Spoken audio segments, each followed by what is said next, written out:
안녕하세요, 정익쌤입니다. 오늘 명제 마지막 시간을 저와 함께 진행해 보도록 하겠습니다. 마지막 시간인 만큼 조금 더 집중해서 보셔야 될 것 같고요. 너무나 중요한 이야기들을 좀 진행할 거니까 문제를 풀어내시고 저랑 수업을 하시고 그 다음에 꼭 복습하셔야 된다는 거 기억하시길 바랄게요. 자, 우선 오늘 첫 이야기는 귀류법에 대해서 이야기를 합니다. 어떤 명제가 참임을 증명할 때요. 그 명제 또는 명제의 결론을 여기 밑줄 좀 칠까요? 명제 또는 명제의 결론을 부정하면 모순이 생긴다를 보여주는 증명 방법이에요. 무엇이 생긴다고요? 무엇이 생긴다고요, 여러분? 모순이 생긴다라는 것을 보여주는 방법이에요. 이런 거죠. 어떤 명제가 있는데요. 그거를 부정해요. 무조건 아니라고 부정을 해서 막 증명을 했더니 말이 안 되네? 그러니까 그전 게 맞는 거구나 라는 거예요. 귀류법이라는 게. 그래서 예제 2번에 있는 거를 한번 보고 이야기를 할 건데요. 선생님이 이거 귀류법에 대해서는 지금 저희가 루트 2가 무리수임을 증명하는 방법을 쭉 써드렸어요. 여기 지금 써있는 거 보이시죠? 네. 좀 이게 무리 없이 하기 위해서 좀 써드렸으니까 여러분들은요 연습장에다가 이거를 보지 않고 제 수업을 한번 듣고 그 다음에 연습장에다가 한번 더 루트 2가 무리수임을 증명해 보시는 거예요. 아시겠죠? 자, 저는 이제 써 있어서요 한번 같이 이야기해 보도록 할게요. 자, 우리가 귀류법이라는 게 뭐였냐면 명제를 부정하거나 명제 결론을 부정하는 거라고 했는데요. 이번엔 루트 2가 무리수다라는 거를 부정하기 위해서 루트 2가 무리수가 아니다라고 부정해놨어요. 그죠? 그럼 루트 2가 무리수가 아니다라고 이야기를 했기 때문에 루트 2는 유리수가 된다라는 거예요. 그죠? 자, 그래서 루트 2가 유리수이기 때문에요. 유리수는 항상 분수꼴로 나타낼 수 있다. 그래서 루트 2를 n분의 n꼴로 나타내 준 겁니다. 근데 분수꼴로 나타내되 얘를 기하분수로 나타내셔야 돼요. 기하분수가 뭐냐면 더 이상 나눠지지 않는 분수. 그러니까 분자와 분모가 서로 소인 자연수를 두셔야 된다는 거예요. 여기까지 되세요? 그래서 양변을 대각선끼리 곱하니까 n은 루트 2m이 되고요. 양변을 제곱을 해주니까 n제곱은 2m제곱 이렇게 됐더라라는 거죠. 근데 이때 n제곱이 짝수예요. 왜냐? 여기 2가 있잖아요. 그렇죠? 그래서 n제곱이 짝수기 때문에요. n도 짝수예요. 왜? 우변이 짝수니까 같은 좌변도 짝수일 거 아니에요. 그죠? 다시 n제곱이 짝수이면 n도 짝수다라는 말은 우리 이전 시간에 증명했었죠. 그죠? 제가 지금 잘못 얘기했습니다. 지금 여기 얘가 짝수기 때문에 얘가 짝수이다라는 말은 아니고요. n제곱이 짝수이면 n도 짝수이다는 우리 이전 시간에 이야기했던 부분이에요. 자, 따라서 n이 2k도 나타낼 수 있어요. 왜? 짝수니까요. n을 2k로 나타내겠다라는 거예요. 그러면 4k제곱은 2m제곱이 되고요. 즉 양변 약분해주면 2k제곱이 m제곱이 되는 거거든요. 그러니까 이때 m제곱이 짝수니까요. m도 짝수예요. 그죠? 근데 mn이 짝수예요. 둘 다 짝수예요. 근데 mn은 서로소라고 했잖아요.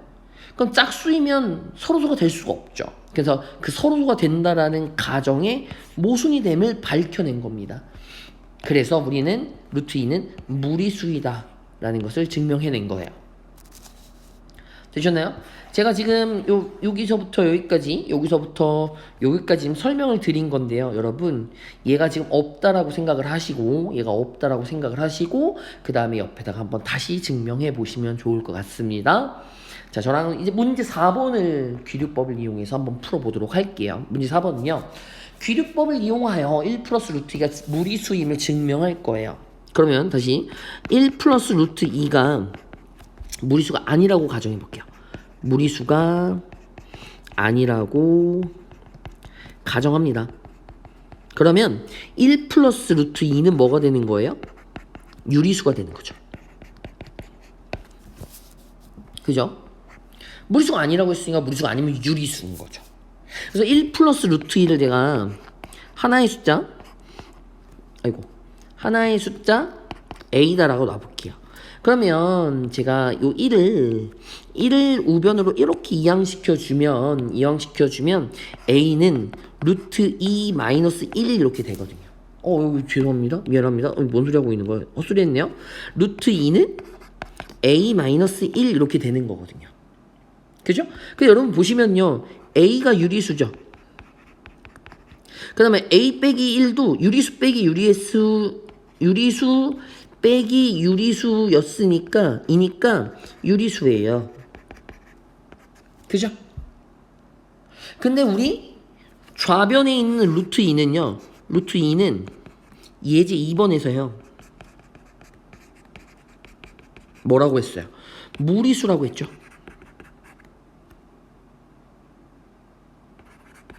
무리수라고 했습니다. 따라서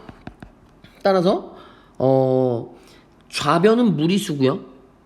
좌변은 무리수고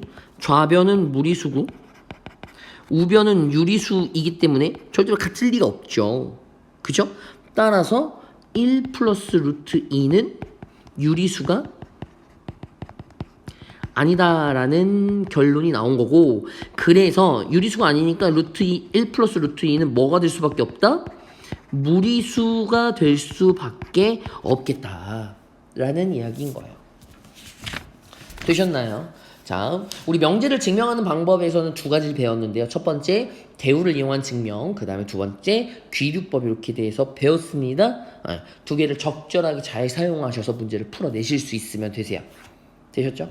자, 오늘 마지막 이야기, 이 명제의 마지막 이야기, 충분 조건과 필요 조건에 대해서 이야기를 해볼게요. 이거 여러분 너무나 중요해요.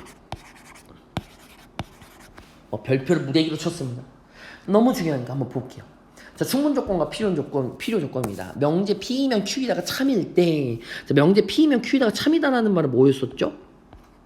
진리집합 P가 진리집합 Q의 부분집합이다. 그죠? 얘가 참이면 얘도 참이었어요. 그죠? 그럼 이것을 기호로 우리 어떻게 쓰냐면, 이번에는 명제에서 참이다라는 것을 완전히 표현해주기 위해서요, P이면 Q이다를요 이렇게 화살표 두 줄짜리로 그어준다. P이면 Q이다가 화살표를 이렇게 두 줄짜리로 그어준다. 그래서 이때 P는 Q이기 위한 우리 충분 조건이다라고 이야기를 하고요. 그 다음에 Q는 P이기 위한 필요 조건이다라고 해요. 그래서 여기서 좀 보실 게 뭐냐면요, 화살표를 쏜 녀석은 충분 조건이고요. 화살표를 받은 녀석은 필요 조건이에요. 다시, 화살표를 쏜 녀석은 충분 조건이고요. 화살표를 받은 녀석은 필요 조건이세요. 됐죠? 좋습니다. 자, 2번 이야기, 그 밑에 이야기 좀 볼게요. 명제 P면 Q이다에서 P면 Q이다가 참이고, 또 반대로 Q이면 P이다도 참일 때, 이것을 우리는 P이면 Q이다가 참이고 Q이면 P이다 참일 때 이렇게 사용합니다. 그래서 우리는 P는 Q이기 위한 뭐라고 부르냐면 필요, 충분, 조건이다라고 부르겠어요. 되셨나요? 필요 조건이기도 하고 충분 조건이기도 하고, 그래서 합쳐서 필요 충분 조건이다라고 부릅니다. 자, 예제 1번을 보면서요 이야기를 할 건데, 명제의 충분 조건과 필요 조건을 따지실 때는 진리 집합의 부분 집합 관계를 명확하게 따져 보시는 게 중요해요. 되셨나요? 자, 위에 한 번만 더 얘기를 해볼게요. P면 Q이다가 참이면 P가 Q의 부분 집합이다라고 했잖아요. 어떻게 기억하면 좋냐면요, 화살표를 보내는 방향으로 입을 쫙 벌린다라고 생각하시면 돼요. 다시, 화살표를 보내는 방향으로 입을 벌린다. 되셨나요? 네, 요거 좀 기억하시고 문제를 같이 풀어볼게요. 자, 두 조건 PQ가 다음과 같을 때 P는 Q이기 위한 어떤 조건인지 말해보세요 라고 했어요. 자, 우선은 진리집합을 찾아보시는 거예요. P의 진리집합은요 10의 약수니까 1, 2, 5, 10이고요. 자, 그 다음에 Q는 5의 약수니까 1하고 5 이렇게 돼요. 그죠? 그러니까 우리는 뭘 하셔야 되냐면 Q가 P의 부분집합이구나 라는 게 확실한 거예요. 그쵸? 그럼 얘를 이제 명제로 표현할 때 어떻게 표현을 하냐면 Q는 P이다 이렇게 표현할 수 있다라는 거예요. 다시 입을 벌린 쪽으로 화살표를 보내시고요. 화살표를 벌린 쪽으로 입을 벌리시면 돼요. 되셨나요? 그럼 이게 참이라는 거거든요. 이게 참이라는 거예요. 다시 화살표를 쏜 녀석은 충분 조건이라고 했고요. 화살표를 받은 녀석은 필요 조건이라고 했죠. 되셨나요? 그러니까 P는 Q이기 위한 무슨 조건이다? 필요 조건이다. 화살표를 받았잖아요. 그렇죠? 자, 두 번째 2번 보시면 x제곱이 4보다 작거나 같다. 얘 풀어주면요. x제곱 마이너스 4가 0보다 작거나 같다니까 x 플러스 2, x 마이너스 2가 0보다 작거나 같으니까 x는 마이너스 2와 2 사이에 있는 거. 그래서 P의 진리집합은요. x가 마이너스 2보다는 크거나 같고 2보다는 작거나 같다. 이렇게 되죠. 그 다음에 Q의 진리집합은요. 여러분 절대값이 작으면 4의 값이라고 불렀잖아요. 그래서 얘가 마이너스 2보다는 크거나 같고 2보다는 작거나 같다. 이렇게 돼요. 보시니까 어떻게 되냐면 P가 Q의 부분집합이기도 하면서 Q가 P의 부분집합이기도 하다. 그렇죠? 그래서 얘는 P는 Q이기 위한 이거부터 쓰지 말고 어떻게 쓰기로 했냐면 둘 다 만족을 하니까 P면 Q이다가 이렇게 만족하다라는 거죠. 그 이게 뭐예요? P는 Q이기 위한 무슨 조건? 필요, 충분 조건이다 라고 보시면 됩니다. 그죠? 자, 문제 1번. 오늘의 마지막 문제 1번을 보고 이야기를 하겠습니다. 두 조건 PQ가 다음과 같을 때 P는 Q이기 위한 어떤 조건인지 말해보세요 라고 했네요. 진리집합을 찾아요. P의 진리집합 몇입니까? 누구 있어요? 4밖에 없네요. 그죠? 그 다음 Q도 찾을 건데요. x제곱 마이너스 4x가 0이에요. 그래서 x로 묶어주시면 x 마이너스 4가 0이니까 x는 0 또는 x는 4 이렇게 된다고요. 그러니까 Q의 진리집합은 0하고 4예요. 그죠? 보니까 P가 Q의 부분집합이네요. 입을 벌린 쪽으로 뭘 쏘라고? 화살표를 이렇게 쏘시라고요.